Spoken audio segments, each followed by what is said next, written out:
Good morning, everyone. Thank you for giving me a few minutes. I have serious concerns about the current state of safety in our company. Go ahead, Daniel. Make it brief. We have another meeting in 10 minutes. We have seen several warning signs. Workers are using worn-out PPE, and some gas detectors are not functional. We are exposing this company to risks. Daniel, you've raised these issues before. Because the problems still exist. Hazards don't disappear because we ignore them. Nothing serious has happened so far. And that's exactly why we should act now. Safety is about preventing accidents, not reacting after people are injured. Let's be realistic. The company is under financial pressure. I'm not asking for luxury.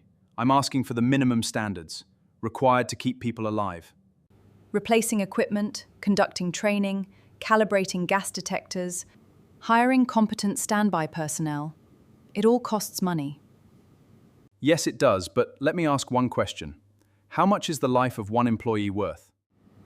Sirs, we have a confined space operation coming soon. We have to put all control measures in place to avoid an accident. It is also important that we treat safety as a culture in this organization. Daniel, we've heard your concerns. We'll look into them when business improves. For now, continue with your normal duties. I sincerely hope we do not regret this.